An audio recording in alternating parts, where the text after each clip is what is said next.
I don't know why I'm making this video, but like, I feel like my husband and I are doing everything right. We both have good jobs. I'm a nurse. I'm a registered nurse. I work full-time. He works full-time. We just got paid this past Friday, right? We paid the mortgage. Bought some groceries. Put some gas in the car. And guys, it is Tuesday. And we have like $200 or $300 to last us until next Friday. Like, we don't live in a big house. We live in a little ranch. It's 1,100 square feet. People with six figures, higher six figures, are struggling financially amid the shifts in the economy, which is not a good sign. So delinquencies across all loan products doubled since 2023. High-income households had weathered the post-pandemic years better than lower-earning Americans because they had more of a cushion. They had more of a savings put away. And so they could absorb soaring inflation and other shocks. But now they're starting to feel the impact of several economic changes, including weaker job market for white-collar workers and higher housing costs. About 38%, this is interesting, of new jobs created in the 5 years before the pandemic paid above average wages. But this year, that share has fallen to 7%. So prior to the pandemic, there were 38% of all the new jobs were above average in wages. That has fallen to 7%. So some are saying that's signaling that companies are creating fewer white-collar positions. That's really bad. That poses a challenge to higher-income Americans who suffer a job loss because it's going to be tougher for them to find new employment. And then also, if you couple in new college graduates and there's not white-collar jobs for them too, this is a cascading effect. This is a major problem. Consumption by wealthier Americans now contributes about half of all consumer spending, but back in the 90s, it actually accounted for 1/3. So you're starting to see a shrinking of people's spending across the board. And 6 in 10 middle-income consumers are saying they're financially stressed. More than 1/3 of middle-income households, or those earning between 30 to 130, say they have increased their credit card usage. This article is talking about people making $150,000 are feeling the hit and are really struggling right now to make payments. And when you couple that in with a very weak job market and people are stopping purchases or trying to find the best deals that they possibly can, companies, as a result of that, are shrinking. They have to make cuts. They have to fire people. They have to make less. So again, it's a cascading effect. It's a trickle down. It's a race to the bottom. It's only going to continue to get worse. Family, the tables have turned. Millions of white Americans right now are living in the third world.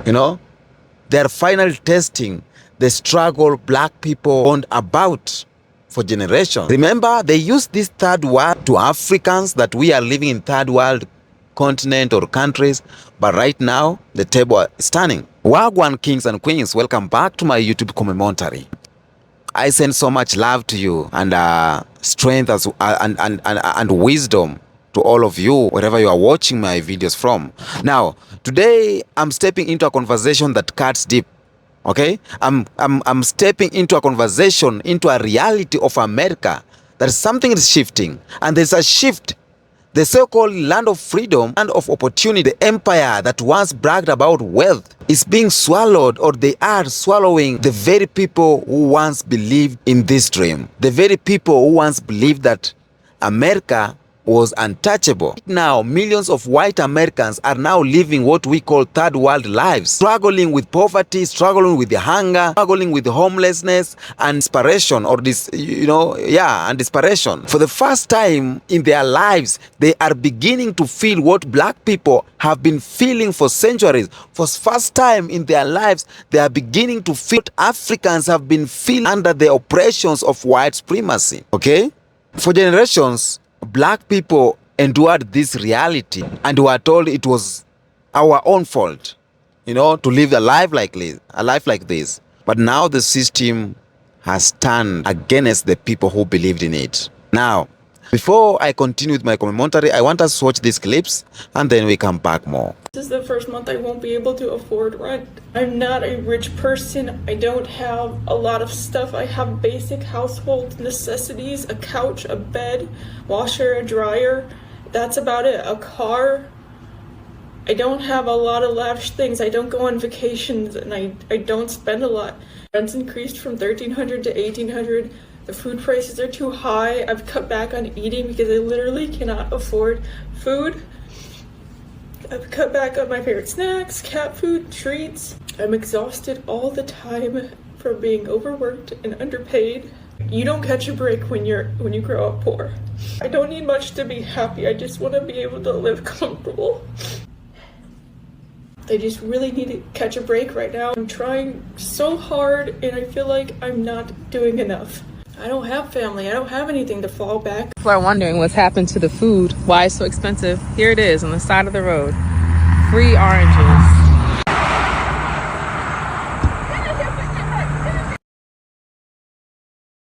This economy is going to heat up. It's going to get white hot. We're gonna finally capitulate the Federal Reserve. And by the way, people, the Federal Reserve, there's nothing federal about the Federal Reserve. That's a cabal of bankers. Go look it up, okay?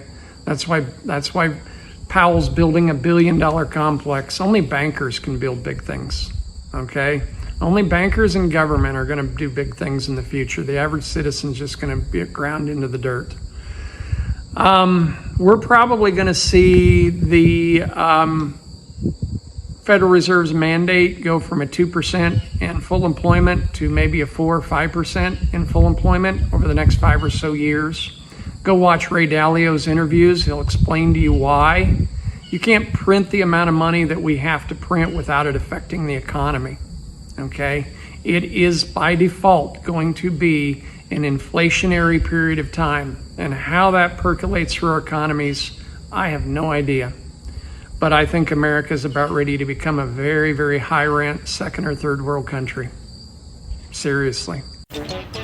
Farmers laying awake, crying at night because they're cash strapped. Look at this. Farmers and cattle ranchers are short 150,000 workers to pick crops. Fruit is rotting on the ground. No soybean deals with China, which is 60% of what they normally sell every year. Zero deals. Farm equipment. John Deere is losing millions of dollars due to tariffs.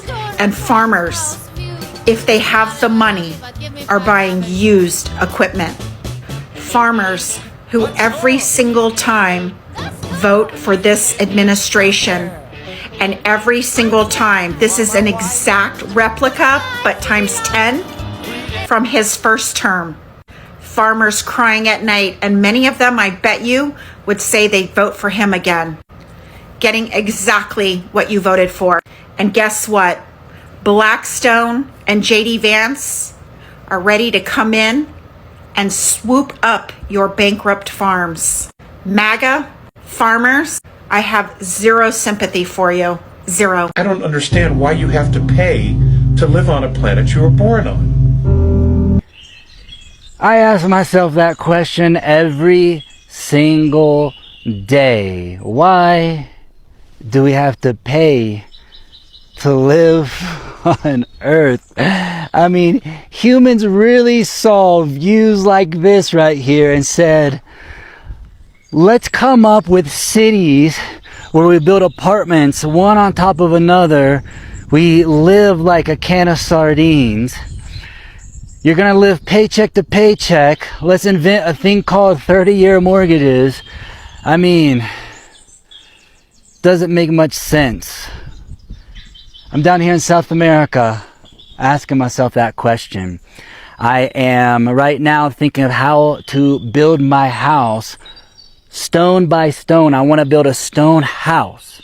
And if necessary, have solar, or not if necessary, if possible, have solar panels, have a watering cistern. If you like this kind of stuff, stick around. The cost of living in this country is currently, it's not going to be, it is currently unsustainable. And there are people that they know this, but then they'll still look at somebody else that's struggling and then tell them they're not doing good enough. I want you to imagine somebody that makes $75,000 a year. That's a pretty high up wage in terms of like top earners in this country, $75,000 a year. And we're going to go through some things here. This is a person with no debt outside of a car. And please don't hit me with the, you can go buy a car for, shut up, you can't, shut up, stop saying ridiculous things. An entry-level decent car is $30,000. So this person who puts $200 a month into insurance and they pay 5% into their 401k because shut up, people should be able to put money into their retirement. Because if you're not doing it now, you're never going to get to start doing it later. So after those two things come out of their paycheck and their taxes are paid, they bring home $53,850 a year from a $75,000 paycheck. Average rent in my state for a one-bedroom apartment, because an adult should be able to live by themselves, $1,700. That car payment at 6% for an entry-level, very reasonable sedan, nothing fancy, that car payment's $579 a month. Car insurance, $240 or so a month for a lot of vehicles in this day and age. You're a young person, you've got a nice job, but the insurance companies still want to screw you over. Food. You only cook at home. You never, ever go out. You only cook at home and you only eat decent quality food because a human being should be allowed to eat decent quality food. You pay $879 a month for that. You spend $250 a month in gas. You wear and tear on your car $100 a month. $80 for your phone, $80 for your internet, $175 a month for your electricity, $70 for your water, $20 for your cash. You make 75 grand a year, and outside of a car payment, you have zero debt. Do you know how much money you have left over annually at a $75,000 wage? You do nothing. You don't own a Netflix. You don't go out on a date. You don't pay to go to a park. You don't go watch a movie. You do nothing. If you can't find it on the internet for free, you don't get to do it. If you can't cook it at home for your $800, you don't get to do it. You have $3,700 left over annually. That's like $320 a month. And there's going to be, well, that's $300. Shut up. Shut your stupid, contrarian, edgelord mouth. That's not a doctor bill, because God knows just because we have insurance doesn't mean that we don't still pay far out the ass when we go to the doctors. People like to be entertained. They want to date. They want to... There's those of you out there that will tell somebody living like this on $75,000 a year before taxes that they are not doing what they're supposed to do, that they should get a second job, that they should get a side hustle, that they should get a better job. And the fact that you would look at somebody with no debt other than a car and say something like this to them means objectively you're a moron and you live in a fantasy world. This is unsustainable. Welcome back. Now, for decades, I've seen America sold this narrative to the world of a narrative of a dream, okay? And they call it American dream, okay? They call it American dream. Work hard, obey the rules, and you will prosper. Now, something is happening, okay? Something is happening. The dream was never meant for all of American people. The dream was designed for white Americans, while black people were systematically locked out. Now, when black people worked hard, they were still denied loans, they were still denied housing, they were still denied quality schools, they were still denied safety, you know. So the dream was an illusion to black people, a nightmare dressed up as hope. Yet white Americans lived comfortably off the privilege the system handed them, okay?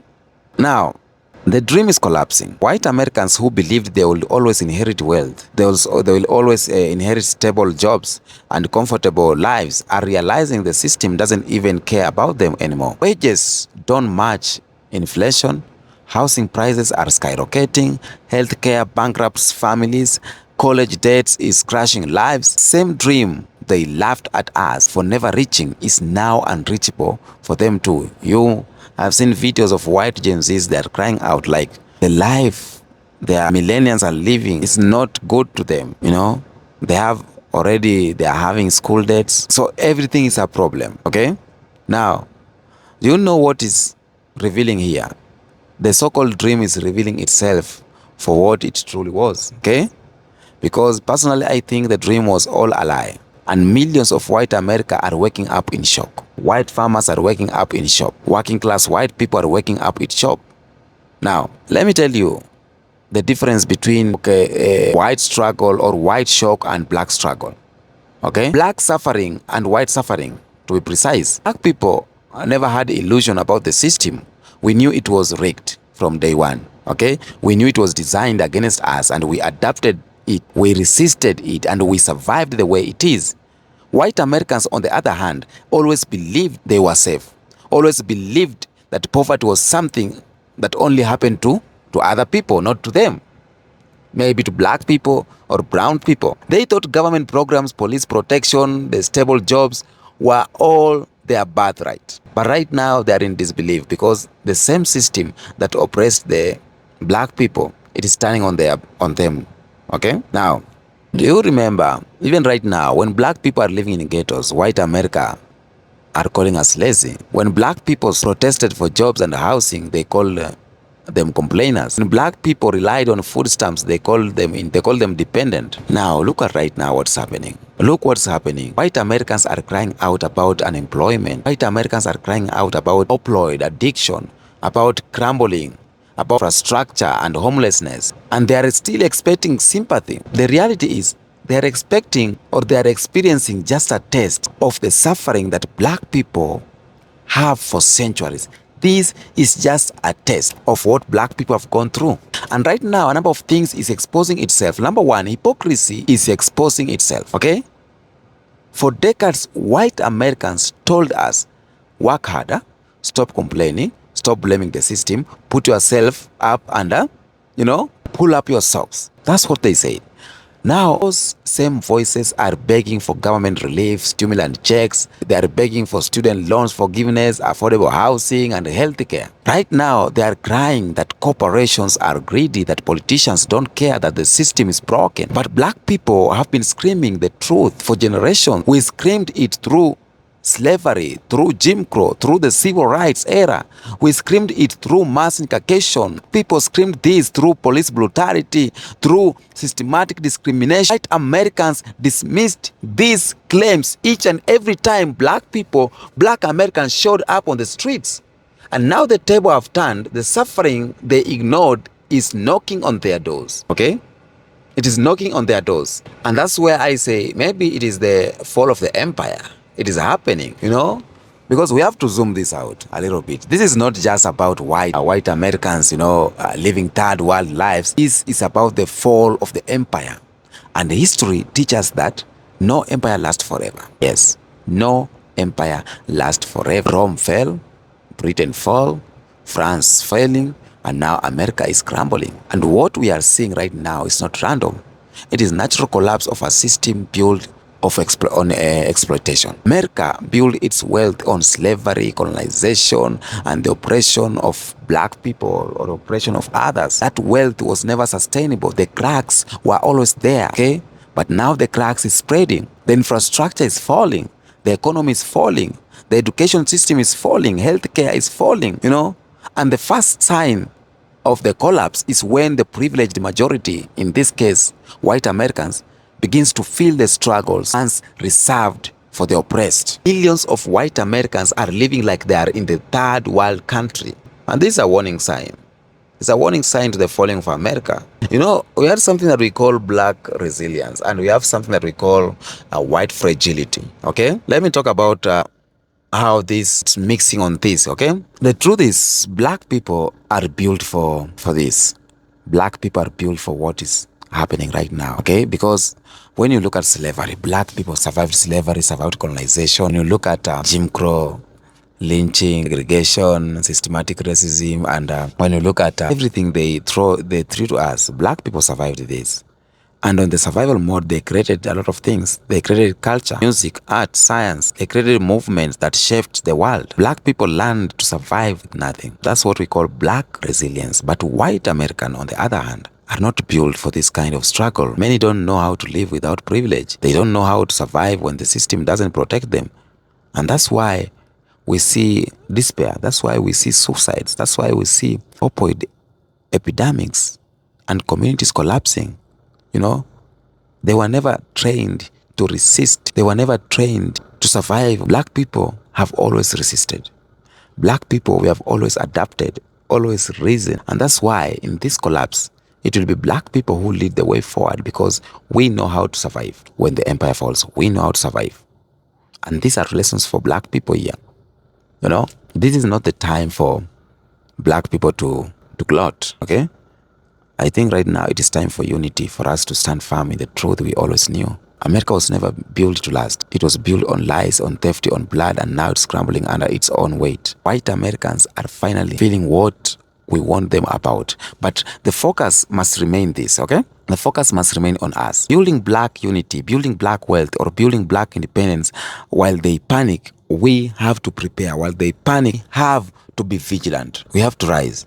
Because when America collapses completely, those who are united, resilient, and focused will survive and thrive. And black people with our history of survival are best option, or we are in the best position to rise from the ashes of this failing empire. Now, I'm sitting here and trying to think, will white America admit the truth? That's the question I'm asking myself. Will they admitting what's happening? Will white Americans finally admit the truth? Will they finally acknowledge that the system was always broken? Will they finally understand that black suffering was not laziness but oppressions? Or will they continue to deny, continue to blame immigrants, blame black people, Latinos, Muslims, anyone but, history shows that many will choose denial. But the truth is too loud to ignore. When millions of your own people are living like they're in a so-called third world country, you cannot deny that empire is collapsing, okay? And America's collapse is not about America. The whole world is watching. So for decades, America mocked African nations. For decades, America was calling them poor. For decades, America called African nations underdeveloped, that they are living without health care, living without housing, living without food, that they are living in a life they once pointed at and laughed, But meanwhile, Africa is rising. Our economies is rising, is growing. We are calling out the leaders who are corrupt, and the youths are awakening. Nations are uniting. The irony is too clear. The empire that once enslaved and colonized Africa is collapsing, while those who called oppressed, they are rising. So this is irony. Black people are rising, while these countries, so-called empires, they are falling. And we live to see more of this. Okay? Tell me what you think on the comment section about this video. Until next episode, peace out.